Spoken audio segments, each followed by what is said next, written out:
اعوذ باللہ من الشیطان الرجیم بسم اللہ الرحمن الرحیم لا تجعل مع اللہ الہا آخر فتقعد مذموما مخذولا وقضى ربك الا تعبدوا الا اياه وبالوالدين احسانا لا تجعل مع اللہ الہا آخر، نہ بنا تو اللہ کے ساتھ الہا آخر، کوئی اور الہ۔ لا تجعل، نہ بنا تو، ہر بندہ مخاطب ہے، جو بھی پڑھنے والا ہے اور جو بھی سننے والا ہے وہ مخاطب ہے۔ لا تجعل مع اللہ الہا آخر، نہ بنا تو اللہ کے ساتھ دوسرا الہ۔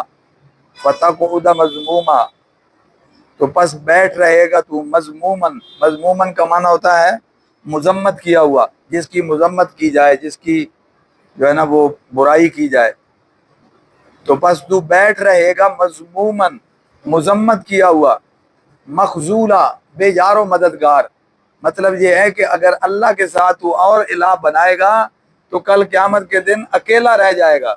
بیٹھ رہے گا مطلب یہ ہے کہ تنہا رہ جائے گا، ذلت بھی مقدر بنے گی اور بے کسی بھی مقدر بنے گی کہ کوئی مددگار نہیں ہوگا۔ وَقَضَىٰ رَبُّكَ أَلَّا تَعْبُدُوا إِلَّا إِيَّاهُ، وَقَضَىٰ، اور حکم کیا تیرے رب نے، یا فیصلہ کیا تیرے رب نے۔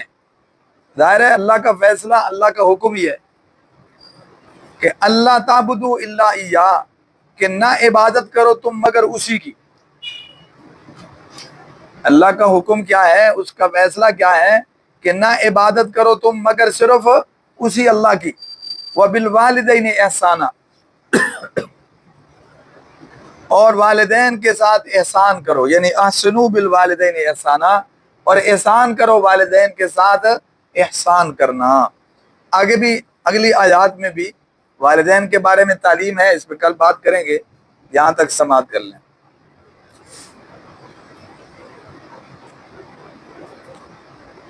چند رکوع پیچھے ارشاد باری تعالیٰ تھا کہ ان اللہ یأمر بالعدل والاحسان وایتاء ذی القربی وینہی عن الفحشاء والمنکر والبغی۔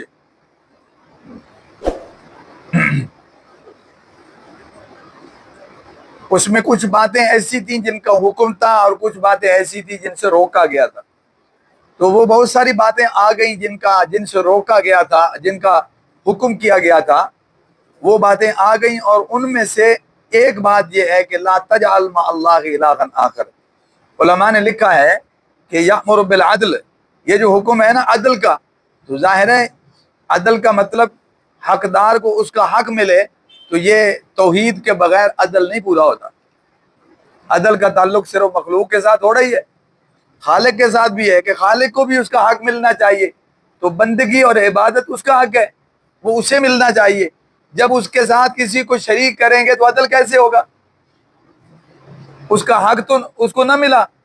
اس لیے یہ بنیادی چیز ہے کہ وہی حکم جو ان اللہ یأمر بالعدل کی صورت میں چل رہا ہے، اسی کے مطابق یہ تعلیم بھی آ رہی ہے، یا اس کی وضاحت کہہ لیں یا اس کی تفصیل کہہ لیں کہ لا تجعل مع اللہ الہا آخر، اللہ کے ساتھ کوئی اور الہ نہ بناؤ۔ وَإِلَٰهُكُمْ إِلَٰهٌ وَاحِدٌ، تمہارا الہ صرف کیا ہے؟ ایک ہے۔ یا جیسے لا الہ الا اللہ، اللہ کے علاوہ کوئی الہ نہیں ہے۔ الہ کہتے ہیں جو عبادت کا مستحق، عبادت کے لائق ہو، تو عبادت کے لائق، بندگی کے لائق صرف اللہ کی ذات ہے۔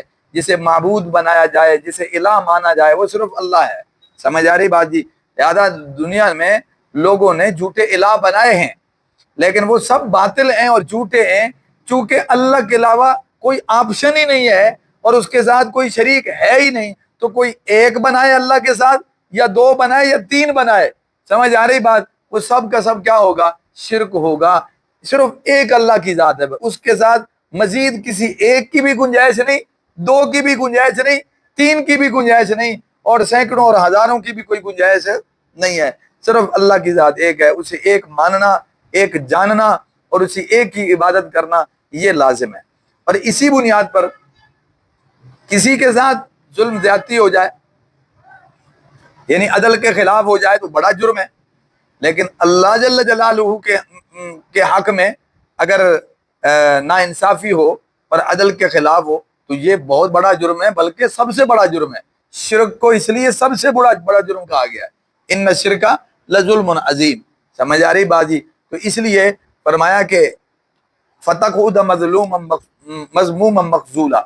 دیکھو یہاں تو بڑے سہارے اللہ نے بنا رکھے ہیں، انسان کو محسوس نہیں ہوتا، وہ سمجھتا ہے یہ بھی میرا ہے وہ بھی میرا ہے، حالانکہ یہاں بھی سب اللہ کا نظام ہی چلتا ہے، لیکن پھر بھی کچھ ڈھیل اور چھوٹ ہے جس کی وجہ سے انسان غلط فہمی کا شکار ہوتا ہے، اور وہ سمجھتا ہے کہ یہاں تو میرے پاس بہت سارے آپشن ہیں کسی مشکل سے نکلنے کے لیے۔ لیکن یاد رکھنا آخرت میں تو یہ آپشن بھی نہیں ہوں گے۔ جتنی ڈھیل، جتنی مہلت، جتنا پردہ یہاں اللہ نے رکھا ہے وہ وہاں نہیں ہوگا۔ دیکھیں یار کوئی جوتی نہ لے جائے،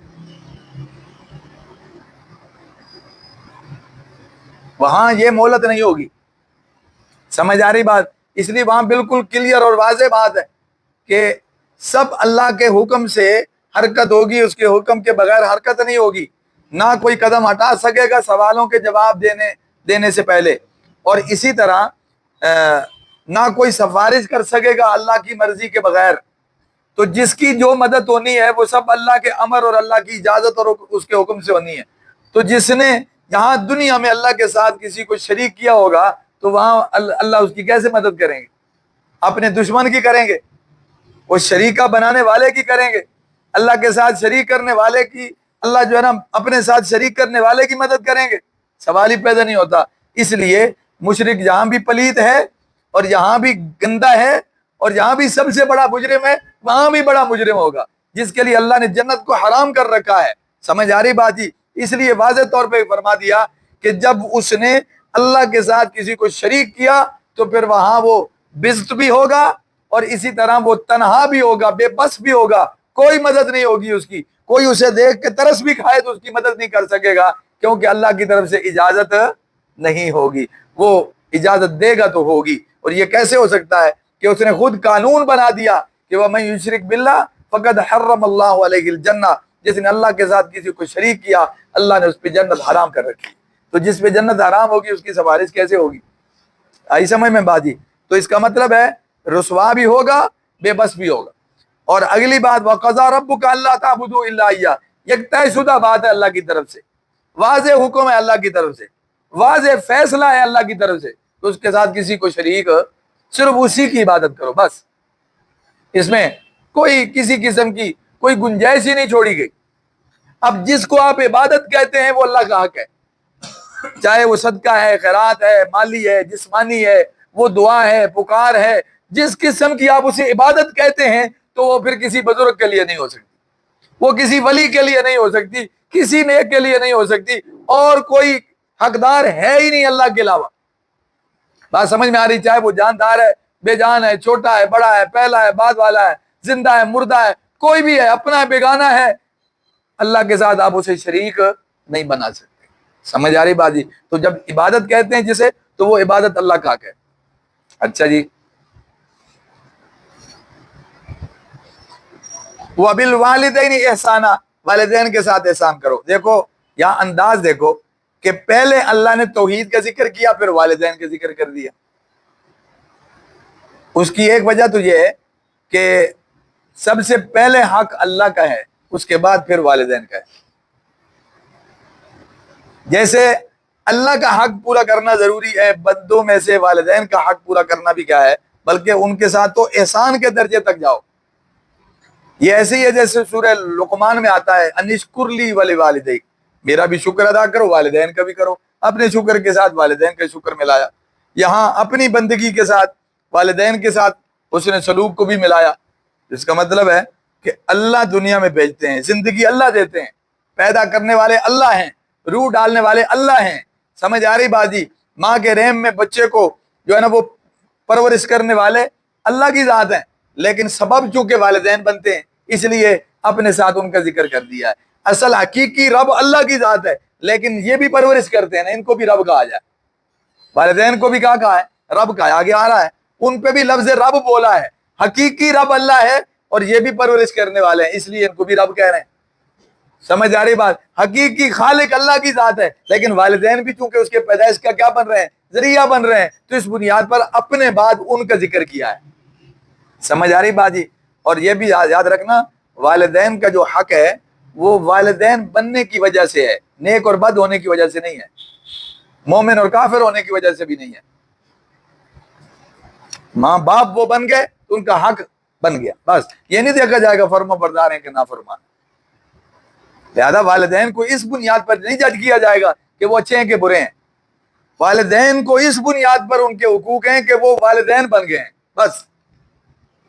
ہاں، کوئی مشرک ہو یا مومن ہو، دونوں اعتبار سے ان کی جو ہے نا وہ شریعت کے خلاف بات ماننے کی تو اجازت نہیں، وہ تو کسی کی بھی ماننے کی اجازت نہیں، لیکن ان کے جو دنیاوی حقوق ہیں، سمجھ آ رہی بات جی، وہ ان کو ملنے ہیں، ان کو ادا کرنے ہیں۔ تو اس پہ تفصیلاً بات کریں گے اگلی آیت کے اگلے حصے میں، تو اس کو ذہن میں رکھ لی ہے۔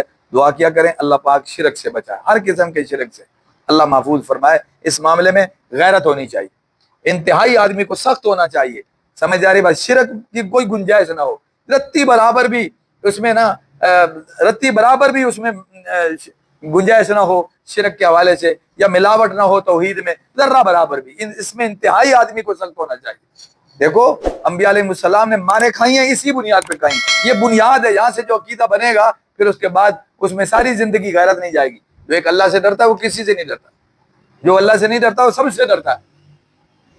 اس لیے مشرک بزدل ہوتا ہے، مشرک کمزور ہوتا ہے، مشرک شیطان کا آسان ہدف ہوتا ہے، مشرک شیطان کا کھلونا ہے، ہتھیار ہے اس کا۔ تو وہ یور ہونا چاہیے ایک آدمی کو، مومن آدمی کو غیرت مند ہونا چاہیے، اور اس میں جو ہے نا وہ شرک کی نفرت ہونی چاہیے، ورنہ یقیناً وہ کمزور ہو جائے گا۔ سمجھ آ رہی بات جی؟ اللہ سمجھ نصیب کرے، اللہ